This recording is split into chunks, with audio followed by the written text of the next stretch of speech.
Take-Two Interactive's legal department is continuing to be a pretty zealous bunch because, well, they are issuing a trademark claim against It Takes-Two. And Hazelight Studios abandoned the trademark, but they're hoping for some sort of resolution. And this basically sucks. So, yeah, I mean, right, to get into what's actually happening here. So, It Takes-Two is a cooperative puzzle action game from Hazelight Studios, and it has been hit by a trademark claim from Take-Two Interactive. Now, this claim appears to have been filed way back in March before the game was released, but it's only really became common knowledge now. And the records are showing that Hazelight abandoned ownership of the name following the filing of their claim. Likely knowing, that's Take-Two. They have GTA money. We can't do anything. So that's basically what's happened. And in a new statement that was provided to Eurogamer, a Hazelight rep outlined that they can't comment on an ongoing dispute, but they hope it will be resolved. So, they can't really say that much. Telling that they basically thought that they couldn't really, fight it, and they're just hoping for a resolution. Yeah, it's like, sorry, our game name, we don't own it. Whoops. Yeah, so... Yeah, they've got copyright on the game itself. So it's not like Take-Two can just run and go, delete your game. That belongs to us. But it is just, sorry, you can't. We're going to bully you out of owning the name to your game because we're such bastards. Yeah, pretty much. So they had to send a notice of abandonment to the US Patent Office. They did that shortly after the claim was filed. Now, we also don't have any news in the most important bit of this, which is how this impacts their ability to do anything with the game It Takes-Two, which is kind of unclear. So we don't know, is it going to be renamed somehow? What will happen with the sequel? Will they rename it and the sequel just have to be a different name or something? Kind of hard to tell. Now, the industry types are saying that the game name is actually safe. They just won't be able to protect it, which is kind of funky. So they might just end up changing the name to avoid the hassle there. But obviously, a lot of marketing dollar, a lot of community awareness is attached to that specific name. So if the sequel comes out with a different name, people will not automatically know what it is. Yeah, and it wasn't even like this is just some kind of little game out of nowhere. It actually, it reviewed really well. It's on Game Pass. People loved it. Yeah, it's on Game Pass as well. And, it's from EA. It's not just Hazelight. EA published it. So it's like, it is protected by a fairly big enough org. It's just like, the fact that they're trying to get away with this. But it's also interesting because I think a lot of people might recognize the name, but only because of who made it, which is Joseph Faris, the guy who said, fuck the Oscars at the Game Awards. But he... Good man. Yeah. I don't know if he ever followed up. I need to check. But he did offer a $1,000 bounty to anyone who picked up the game, played it with someone they knew, and didn't have fun. So it at least had decent marketing. Yeah. He's more out there. I like him. It's just fun whenever you've got the devs who kind of don't, they don't kind of roll out in a big suit and talk all proper. So basically it means that they are able to use the name, but Take-Two do not want them to have the legal right to protect that name because it comes close to Take-Two's company name. So this is, basically just feeling shit. But it's actually not the first type of claim like this that Take-Two have filed this year. So the US patent records clearly show that Take-Two have active filings out against almost anything connected to words like Rockstar, Social Club, Civilization, and Mafia. Yeah. So this includes everything from restaurants to tattoo parlors, small businesses who are simply using words that exist in the English language, Modern Agent Social Club, a marketing firm for female real estate agents, Rockstar Axe Throwing, an axe throwing place in Florida, Star Rocks, a Beijing clothing brand, and Think Like a Rockstar music books. They've all felt it.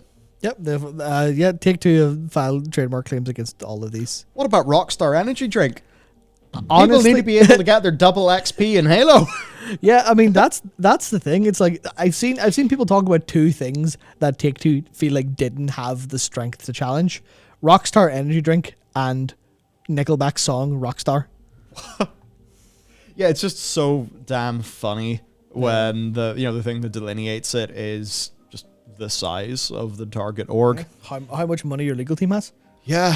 So Richard Hoag took a bit of a look through this, pointing out that Take-Two frequently like to use these sorts of tactics to extract concessions from applicants. So let's get into this.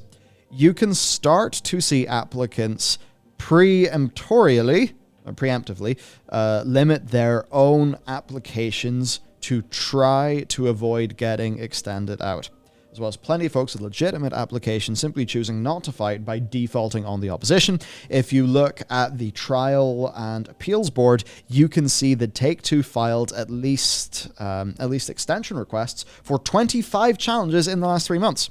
Most other game companies go back 6 or 7 years to get to that number. So basically, Rockstar's legal department is like, we gotta go. I don't know, maybe they want to justify their own existence. But yes, Take-Two is basically being hyper aggro, right? It Takes Two, by comparison, is not a company name, and it's of limited use in any event due to the sheer number of goods and services that already use that phrase. I think often with a lot of these things, it's like, would it cause consumer confusion? So if you had like 2 games with a highly similar name, especially if they had a similar genre or something, you'd be running into issues. But it's like, It Takes Two, a video game. Yeah. Take-Two Interactive. I don't think there's a massive, really, potential for like big confusion there. Yeah. So, yeah. And he suspects that they simply will just wind up going untrademarked, and then because they don't have the trademark, they'll just have to rely on copyright.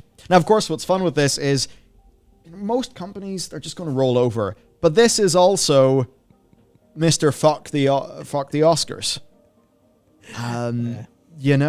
He's a bit more of a rumbly dude. He could say some shit. It would be really fun. It'd be really fun if he, after whenever he announces his next game, if he'd come out and just talk clean shit about them to their face over what they did. He's the kind of guy I could expect that, to be honest. Yeah. And just for a recap here on why people, I think, would be pissed at this company, there's the reverse engineering projects for GTA 3 and Vice City being pulled, where that's an interesting and complex legal situation, where I think reverse engineering is actually... I was surprised how legal it was. There you go. Yep. GTA 4 mods being taken down. Of course, Vice Cry Remastered. That, as well as generally fucking up the Q trilogy. All of these reasons for people to be pissed off at the company. And what's funny is you then go to Strauss Zelnick's statement on takedowns from a financial call this year, where he said, in terms of takedowns, we're pretty flexible, frankly. That said, if the economy is threatened or there's bad behavior, and we know how to define that, then we will issue a takedown notice. Which seems accurate enough, but kind of rings hollow given, just given the everything they've general fuckiness of everything they've done. Yeah, I mean, the thing is, they're flexible takedowns, but it's so obvious that every takedown they engage in is directly just, will this impact our net profits at any point in time? Get rid of it, destroy it.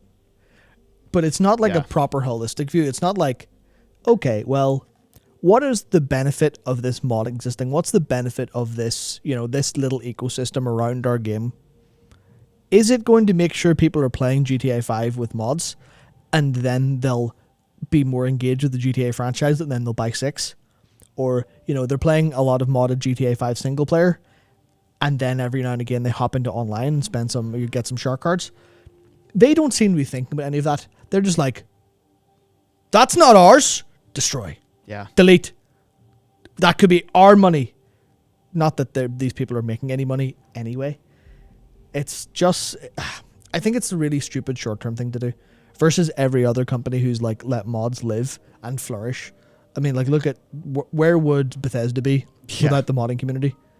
Where would you think about it in the real hyper potential version of it all? You look at where gaming would be without modding, and it would be substantially more shit.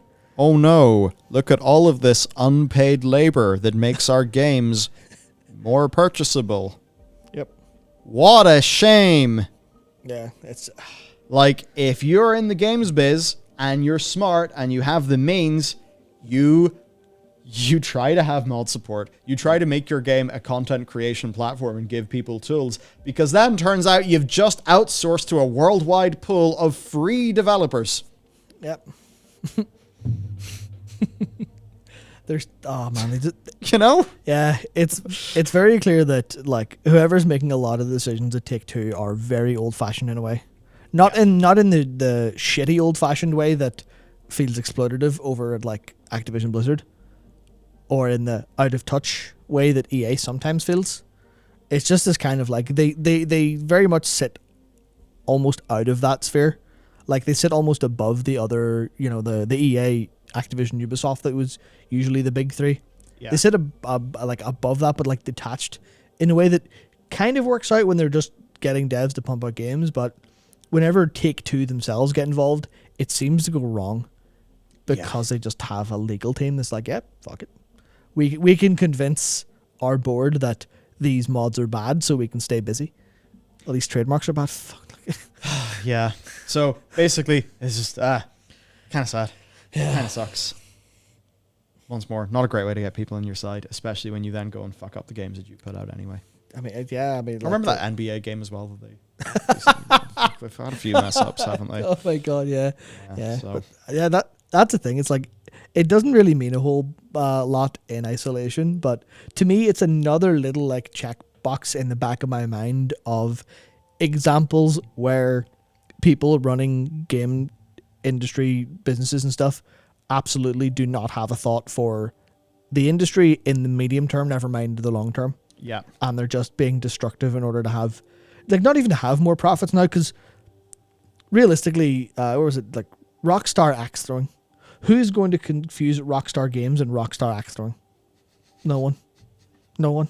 Modern Agent Social Club, because female real estate agents is the prime market for GTA Online whaling, like, oh, fucking goons. Yeah, so it's pretty stupid. That's basically the story.